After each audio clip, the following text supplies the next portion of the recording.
तांतिया का संवाद चल रहा है महाराज के साथ। तांतिया के संवाद के अनंतर वशिष्ठ मुनि और दशरथ नंदन भगवान श्री राम का संवाद चल रहा है। उस संवाद के माध्यम से फरमा रहे हैं, वाष्ट मुनि हट चढ़ पड़े, रावण मार्यो जाय, पीछे हमने छेड़ श्या, दीजो ध्यान लगाए, दीजो ध्यान लगाए, काज नहीं बिगड़े तेरा, ओ परमार्थ साज भावो रहे शिष्य मेरा। सुखी राम राम ने तातिया, यू समझायो जाय, वाष्ट मुनि हट चढ़ पड़े, रावण मारो जाय। राम कहे गुरुदेव को, किसको मारू जाय, 14 तीनों लोक में एक पुरुष रहो छाय, एक पुरुष रहो छाय, दूसरो दिसे नाही, हाथा कहो शरीर कौन विधि काट्यो जाय। सुख राम ब्रह्म जब भासियो, तबा कही बजाय, राम कहो गुरुदेव को, किसको मारू जाय। वाष्ट मुनि तब बोलिया, 3 लोक सच एक, पण सुबह सुबह व्यवहार है, सो गट भीतर देख, सो गट भीतर देख, गेर मार्ग पर ल्याओ, आपको काम और को काई चाओ।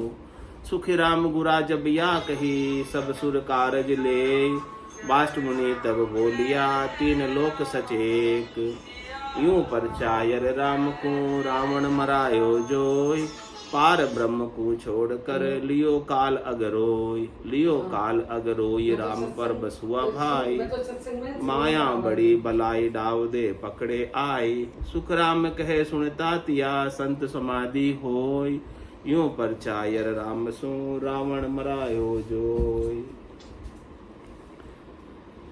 इस प्रकार से वशिष्ठ मुनि ने दशरथ नंदन भगवान श्री राम को समझाया कि आप एक बार ध्यान से बाहर आकर, जो आप ब्रह्म के ध्यान में लग गए, समाधि अवस्था में लग गए हैं, आप त्रिकुटी भी छांड कर आनंद का अनुभव कर रहे हैं विदेही मंडल में, उससे थोड़े से आप नीचे आकर संसार के व्यवहार को भी देखो कि ये एक काम आप कर दो, जिस निमित्त आपका अवतार हुआ है, उस निमित्त की आप पूर्ण कर दो, कार्य कर दो, जिससे मैं देवताओं को जवाब दे सकूं। देवता सब खड़े हैं, कह रहे हैं कि आपने इनको ऐसा क्या ज्ञान बता दिया कि जिससे ये अपना काम धाम सब छोड़कर समाधि में चले गए। इनको ऐसा क्या समाधि में आनंद आया कि सब चीजें उनकी स्वतः छूट गई, उनको छोड़ना पड़ा क्या, अपने आप छूट, उल्टा संसार में लाने के लिए उनको प्रेरित करना पड़ा कि आप संसार का ये हद के व्यवहार का काम भी आप थोड़ा सा कर लो। इसके लिए उनको प्रेरणा देनी पड़ी, बाकी तो उनका सारा व्यवहार ही छूट गया।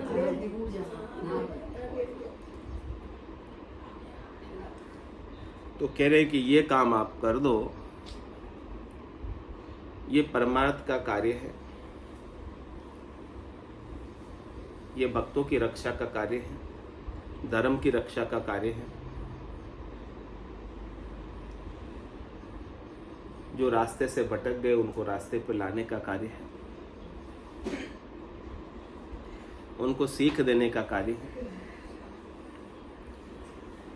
इस प्रकार से वाष्ट मुनि ने आदेश देकर दशरथ नंदन भगवान श्री राम से ये कार्य करवाया।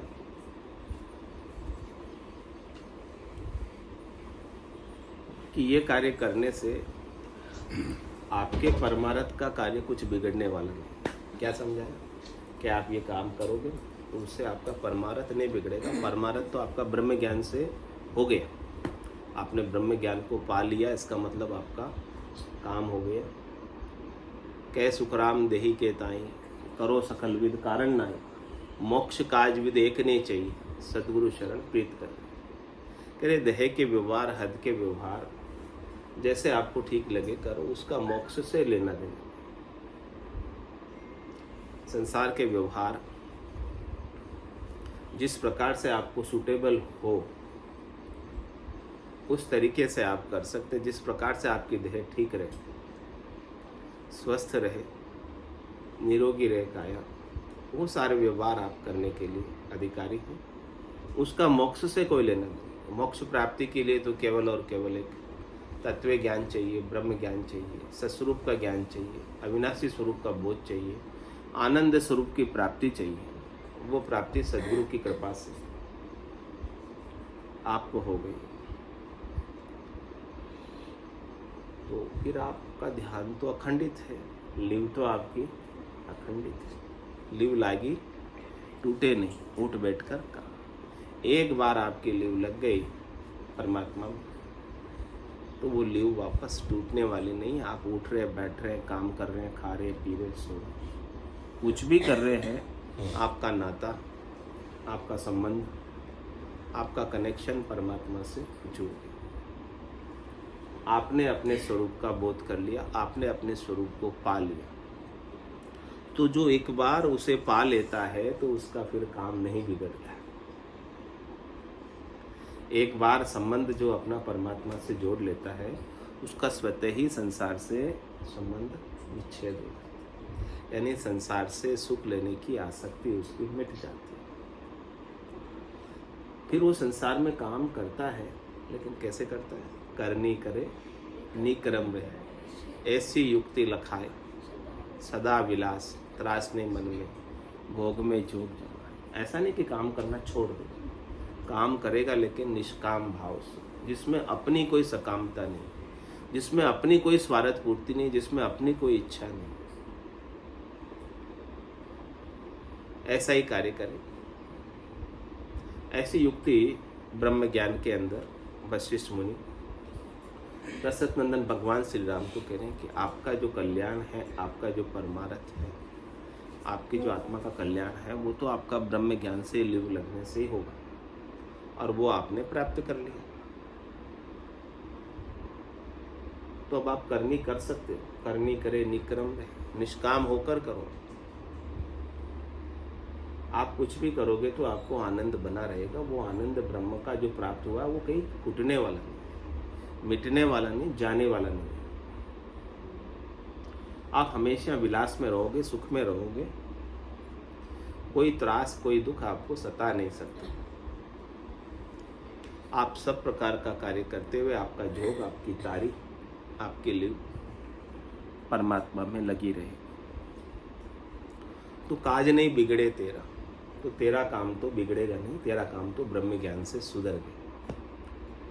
तूने तो अपना मिनट जमारा सुधार लिया,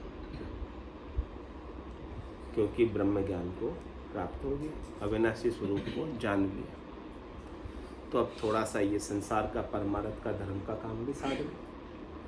वो परमार्थ साज भाव उर है शिष्य मेरा, हे शिष्य, हे राम, मेरे हृदय में ऐसा भाव है कि थोड़ा इनका भी भला हो जाए। तो सुखराम राम ने तातिया यूँ समझाया जाए। इस प्रकार से राम जी को समझाया। वाष्ठ मुनि हट चढ़ पड़े, रावण मार्यो जाए। तो फिर इतनी बात समझाने के बाद भी, क्योंकि दशरथ नंदन भगवान श्री राम की तो ब्रह्म समाधि लग गई, ब्रह्म समाधि ब्रह्मांड में लागी। अब जब ब्रह्म समाधि लग जाती है तो फिर ब्रह्म के सिवाय दूसरा कोई नहीं दिखती। उसके लिए यही आरती, यही पूजा, राम बिना दर से नहीं दूजे। उसको अब राम के सिवाय कोई नजर ही नहीं आता, उसको परमात्मा के सिवाय कोई नजर ही नहीं आता। ये समाधि लगने की अवस्था है जिसमें और कोई सूझे नहीं, वही समाधि। केवल एक ही सूझ रहा है, राम, बस सर्वत्र राम। सिया राम में सब जग जाने, करो प्रणाम जोरी जो। सब जगह परमात्मा के ही दर्शन होने लग जाते हैं, स्वतः ही ऑटोमेटिक ही गेबा हुई, करने नहीं पड़ते दर्शन। जित देखूं तू ही तू, कैसो खेल रचो मेरे दाता। जित देखूं तू ही तू, जिधर भी मैं दृष्टि डालता हूँ तो उधर तेरे ही दर्शन को पाता हूँ, तेरे सिवाय मुझे और कोई दिखता ही नहीं। जलबम्ब जलाकार है, देखूं दृष्टि प्रसार। जब मैं समुद्र में डुबकी लगा लेता हूँ तो मैं दृष्टि पसार के देखता हूँ, सब जगह जल ही जल है, जल के सिवाय और कुछ है नहीं। इसी प्रकार से जब मैं परमात्मा में समाधि में गोता लगा लेता हूँ, डुबकी लगा लेता हूँ, तो फिर मुझे परमात्मा के सिवाय दूसरा और कोई नजर आता ही। जहाँ तक मेरी दृष्टि जाती है वहाँ तक परमात्मा ही दिखते हैं, दर्शन में परमात्मा के ही पाता हूँ। जब इस प्रकार से सर्वत्र परमात्मा के दर्शन होने लग जाए, सब जगह ईश्वर रूप है, भलो बुरो में कोई, जाकी जैसी भावना। इस प्रकार से उनके लिए पूरा संसार ईश्वर का रूप हो जाता है, हरि का रूप हो जाता है। जिधर भी दृष्टि पसारते हैं, जिधर भी दृष्टि डालते हैं, उनकी दृष्टि में परमात्मा ही नजर आते हैं। जो माया है ऊपर की, वो ऊपर की माया नहीं दिखती। उनकी दृष्टि कैसी हो जाती है? एक्सरे के जैसी। एक्सरे मशीन देखिए, इसमें ऊपर की त्वचा नहीं आएगी, मांस नहीं आएगा, उनके अंदर जो हड्डी है ना, वो हड्डी दिखेगी और कुछ नहीं दिखेगा, ढांचा दिखेगा। हाँ हाँ। तो ऐसे ही जब उसकी एक्सरे जैसी दृष्टि हो जाती है जिसकी, सदगुरु की कृपा से, तो उन्हें सबके भीतर जो परमात्मा मौजूद है, भीतर की चीज दिखने लगे। बाहर का आवरण, बाहर का रूप, बाहर का रंग, बाहर का वर्ण कुछ दिखाई नहीं देता। ऐसी दिव्य दृष्टि को पा जाते, ज्ञान दृष्टि को पा जाते, ब्रह्म दृष्टि को पा जाते। तो वो सदगुरु की कृपा से जब ऐसी दृष्टि उनको प्राप्त हो गई, तब वो राम कहते हैं गुरुदेव से, राम कहे गुरुदेव को किसको मारू जाए, किसको मारू मैं? कह रहे 14 तीनों लोक में एक पुरुष रोज छाए, 3 लोक 14 भवनों में मुझे तो एक ही दिख रहा है, जो सबका मालिक एक है, वही नजर आ रहा है। उसी का पसारा ऐसा रहा, वही सब में समाया हुआ है। उसके सिवाय दूसरा कोई दिखे तो मारूं मैं किसके साथ राग करूं, किसके साथ द्वेष करूं, किसके साथ तेरी करूं, किसके साथ मेरी करूं, किसके साथ पूर्वाग्रह करूं, किसके साथ ऐसी कोई धारणा करूं कि ये अच्छा है बुरा है। कोई नजर आवे दूसरा तो मुझे तो सर्वत्र उसी की सत्ता दिखती है, उसकी सत्ता के अलावा और कोई नजर ही नहीं आता।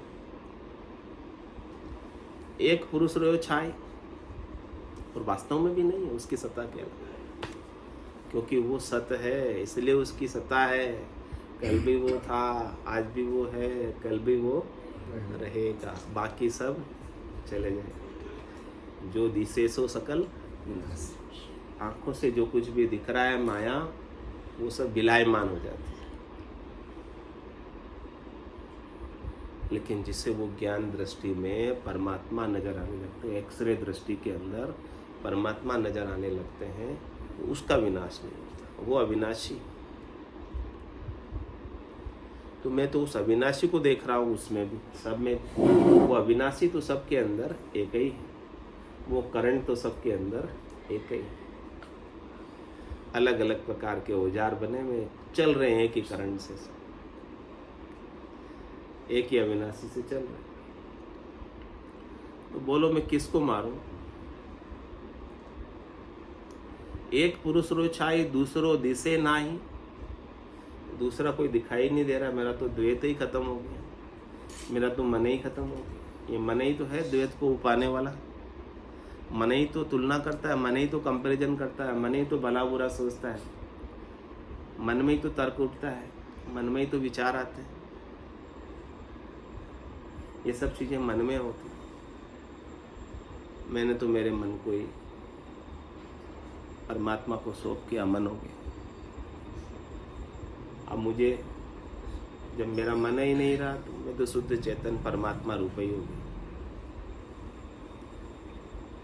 जब मेरे अंदर मुझे परमात्मा नजर आने लगी तो सर्वत्र भी परमात्मा नजर आने लगी। जब तक आपको आपके अंदर परमात्मा नहीं दिखेंगे ना, बाहर भी कहीं नहीं दिखेंगे।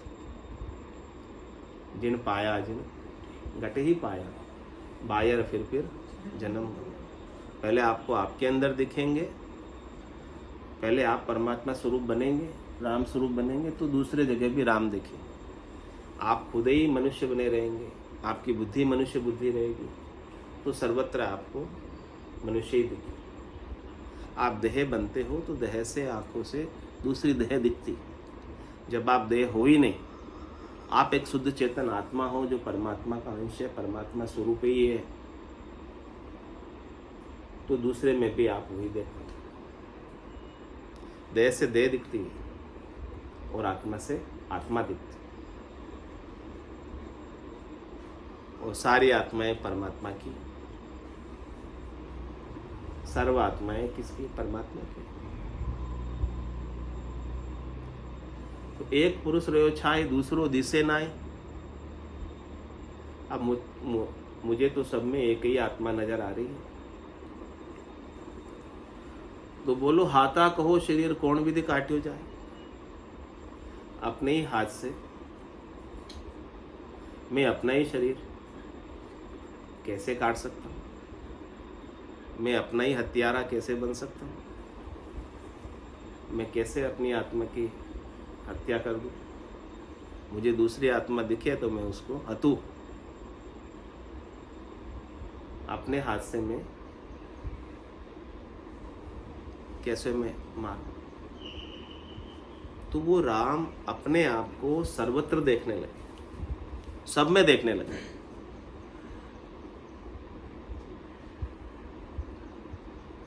आप अपने आप को सब में देख सकते हो, जैसे राम देखने लगे सब में।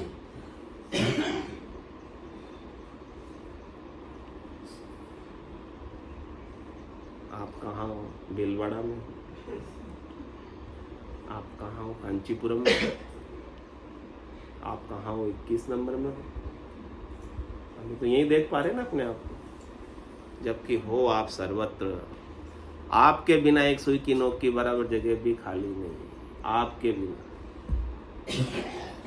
यानी आपकी आत्मा के बिना, आपके करंट के बिना। वो करंट तो सब जगह एक ही है कि अलग है? इस दृष्टि से देखो, सब में है। इस दृष्टि से सब में देखो कि जैसे राम देख रहे कि मेरी ही आत्मा रावण के अंदर, रावण की आत्मा दूसरी नहीं है। हाँ, रावण का ऊपर का हद का व्यवहार दूसरा हो सकता है, उसका जीव दूसरा हो सकता है, लेकिन आत्मा तो वही है।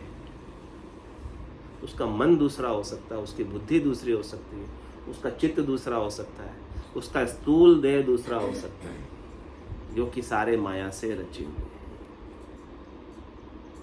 माया से रची हुई सारी चीज बदलती भी रहती है और दूसरी होती भी रहती है, परिवर्तित होती रहती है, उपजती रहती है, खपती रहती है। लेकिन जो सद्गुरु की कृपा से मैंने मेरे भीतर जो अविनाशी को पाया है, वही अविनाशी मुझे सब जगह अब नजर आ रहा है। तो वो मैं ही सब में हूँ। सब जन्म मुझी से पाते हैं, सब लौट मुझी में आते हैं। ये भगवान कृष्ण भी कह रहे हैं, क्योंकि उन्होंने ऐसा ब्रह्म ज्ञान पाकर इस दृष्टि को पाया, तभी कह पाए कि मैं सब में हूं। सता रूप से कह रहे, महाराज भी तो कह रहे सता रूप से। वो सता सब में है, शरीर नहीं, देह नहीं। शरीर देह तो एक सीमित है, लिमिटेड है, और लिमिटेड समय के लिए मिला है, इसका तो नाश होना ही। लेकिन आपकी सत्ता का नाश नहीं होना, आपके एग्जिस्टेंस का नाश नहीं होना, आपके वजूद का नाश नहीं, आपके अस्तित्व का नाश नहीं। उस अस्तित्व को पाना, उस अस्तित्व का बोध करना है, उस अस्तित्व को जानना है।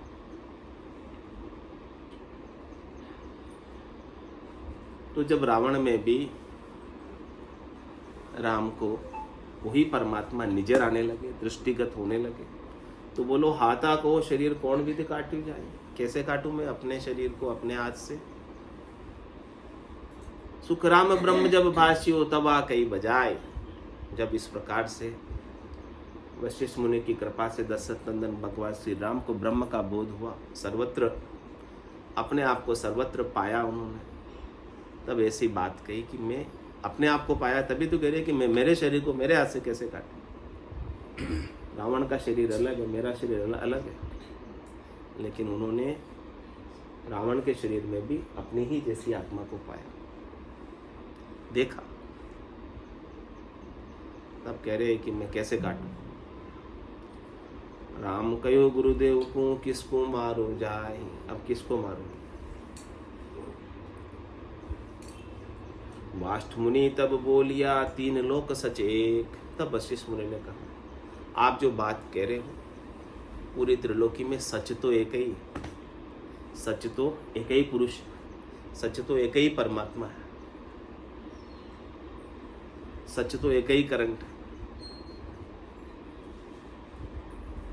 पण शुभ अशुभ व्यवहार है सो घट भीतर देख, लेकिन शुभ और अशुभ व्यवहार, हद के व्यवहार सबके न्यारे न्यारे, वो सबके अलग अलग,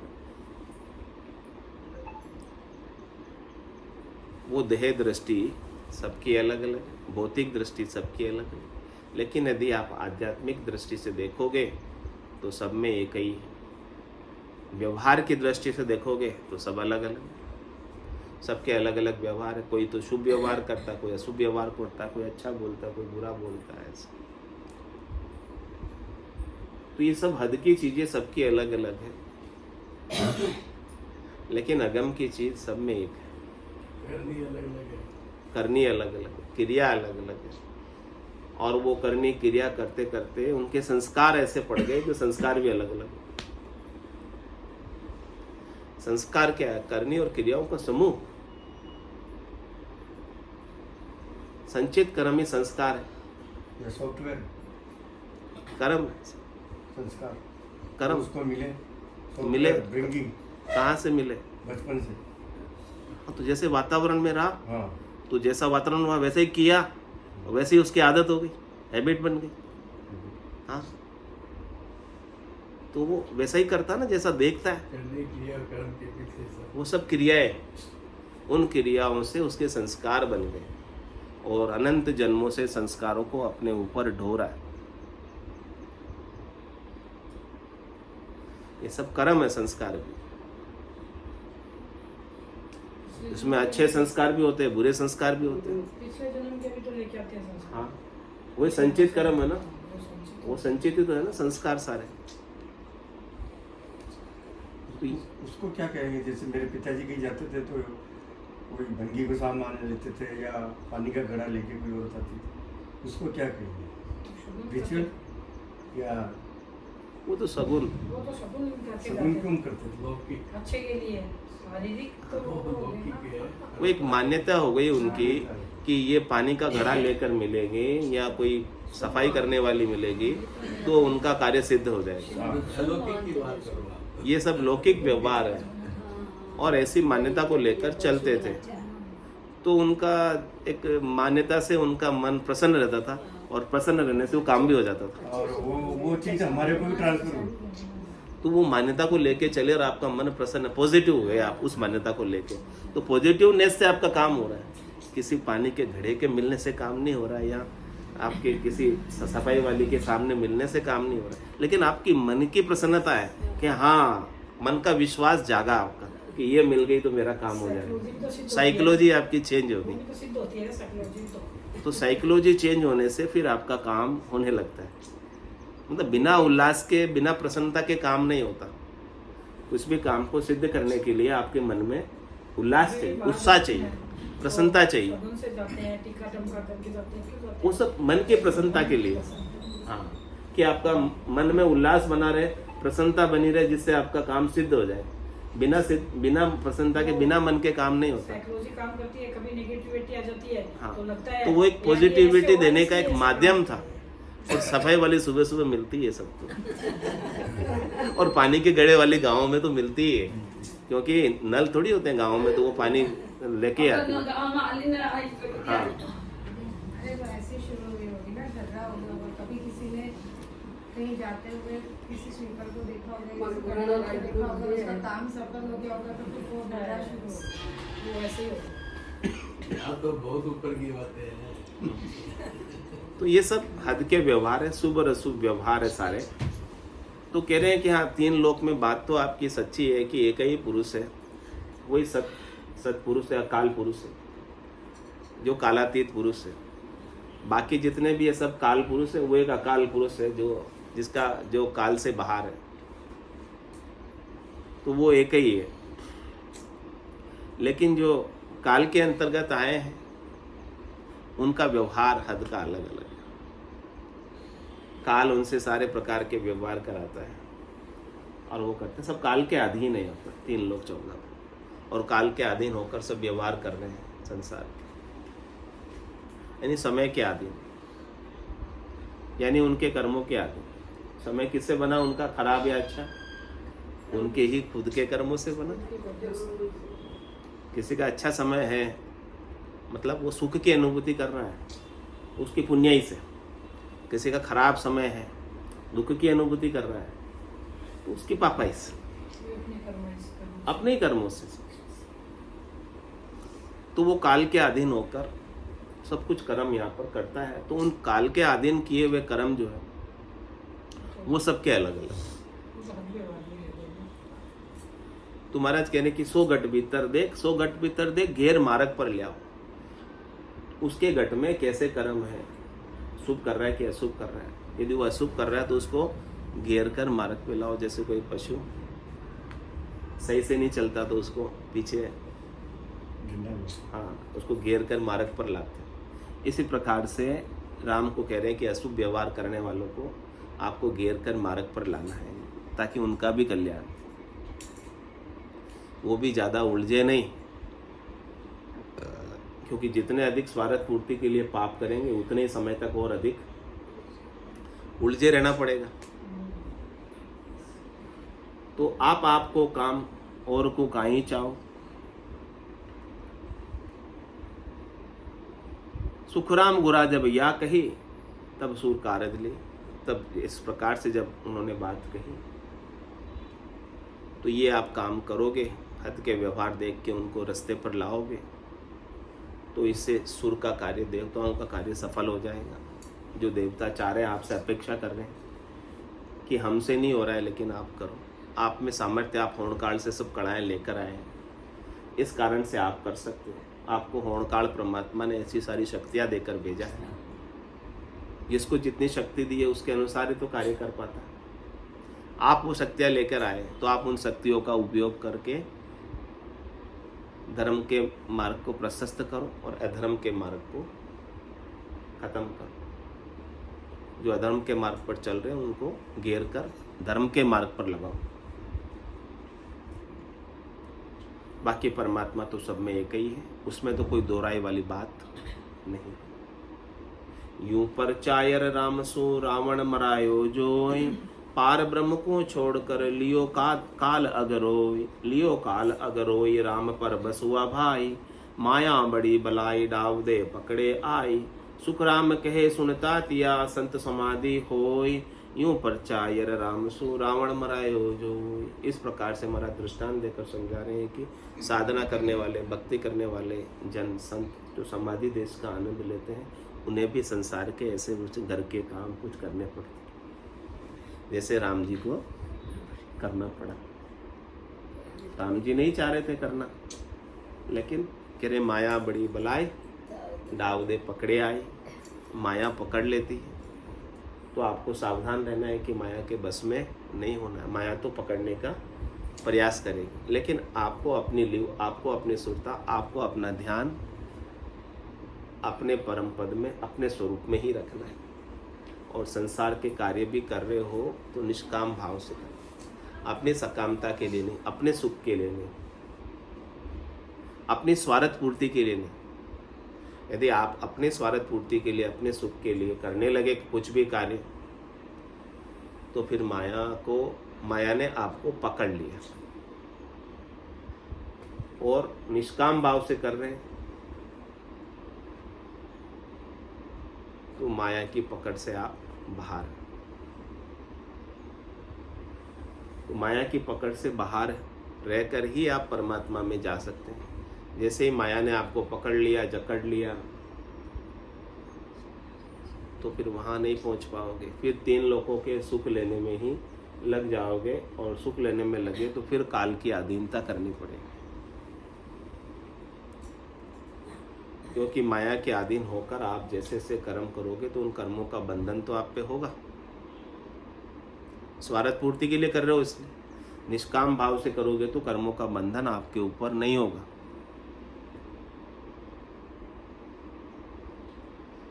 कर्मों का बंधन क्यों होता है? क्योंकि सुख प्राप्ति की इच्छा का भ्रम होता है हमारे, इसलिए हमको कर्मों का बंधन होता है। और सुख प्राप्ति की इच्छा का भ्रम मिट जाए तो कर्मों का बंधन भी मिट जाए। तो इस प्रकार से राम जी को वशिष्ठ मुनि ने समझाया, समझाकर देवताओं का कार्य करवाया। तो जितने समय उन्होंने कार्य किया उतने समय उनकी सुरता, उनका ध्यान हटा ही होगा ना, समाधि तो छोड़ी होगी, तब जाके काम कर रहे हैं। पार ब्रह्म को छोड़कर लियो काल अग्रोय, लियो काल अग्रोय राम परबस हुआ भाई। इस प्रकार से उस समय के लिए राम को काल की अधीनता स्वीकार करनी पड़ी, उस समाधि देश के आनंद को छोड़कर, और वो कार्य जो वो नहीं करना चाह रहे थे वो कार्य भी उनको करना पड़ा। इसीलिए कहा कि माया ने दाव लगाया अपना, लेकिन राम जी उससे अलग रहे। वो खुद की इच्छा से नहीं करते, और कोई तो खुद की इच्छा से ही करने लग जाता।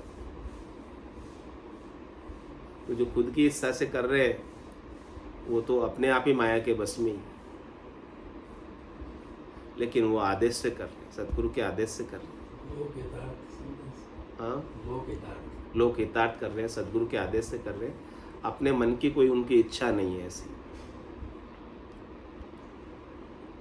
तो इस प्रकार से महाराज कह रहे हैं कि कोई संसार का कार्य भी यदि आपको करना हो तो अपनी स्वार्थ पूर्ति के लिए मत करना। अपनी स्वार्थ पूर्ति के लिए करोगे तो उलझ जाओगे, फंस जाओगे, और सदगुरु के आदेश से करोगे तो उसमें उलझना नहीं। परमात्मा के आदेश से करोगे तो उसमें उलझना नहीं, फंसना नहीं। आपकी लीव परमात्मा में ही लगी रहेगी, आपका ध्यान परमात्मा में लगे रहेगा, और संसार का कार्य सहज सहज रूप से होता रहेगा। आपका उलझाड़ उसमें नहीं, उलझना उसमें नहीं होगा। आप सुलझे रहोगे। आप ये मान के करोगे कि मैं लोक हितार्थ कर रहा हूँ, परमार्थ के लिए कर रहा हूँ, मेरे लिए इसमें से कुछ भी इसका मापदंड भी तो नहीं। जैसे लोक हितार्थ में आपने जो घट रहा है, बार बार जो घटने से बढ़ रहा है, वो लोक हितार्थ है। जो अलौकिक है वो लोक हितार्थ, वो बढ़ता रहता है, वो घटता नहीं है। वो अपने लिए अलौकिक जो चीज़ है वो अपने आत्मा के कल्याण के लिए, बाकी बढ़ने घटने वाला सारे हद के व्यवहार है, संसार के व्यवहार, सब माया है। हाँ, इस प्रकार से तात्या का संवाद आज संपूर्ण हुआ, और दशरथ नंदन भगवान श्री राम और वशिष्ठ मुनि का भी संवाद ब्रह्म ज्ञान को उपलब्ध होकर संसार का कार्य करने में उन्हें प्रवृत्त किया। तो प्राथमिकता उनकी ब्रह्म ज्ञान की थी, ऐसे ही अपने को भी प्राथमिकता ब्रह्म ज्ञान की रखते हुए संसार का कार्य करना है। जग में रहूं तो ऐसे रहूं जो जल में कमल का फूल। इस प्रकार से रहना है संसार के अंदर कि कार्य तो करना पड़ेगा, संसार में आए हैं तो। ऐसा नहीं कि बिना कार्य के कोई रह जाएगा जीवित। शरीर है तब तक आपको काम शरीर का करना पड़ेगा। बोलो राम सद्गुरु देव जी महाराज ने धन्य हो, परम दयाल सद्गुरु सुखराम जी महाराज ने धन्य हो। आनंद श्री सद्गुरु सुखराम जी महाराज के ज्ञान सद्स्वरूप भगवान ने धन्य हो। केवली भगवंता ने धन्य हो। जीवा तारण जहाज ने धन्य हो। मोक्ष के मालिका ने धन्य हो। अनंत कोटि संतान ने धन्य हो। राम सभा में राम राम सा राम राम सा राम राम सा राम राम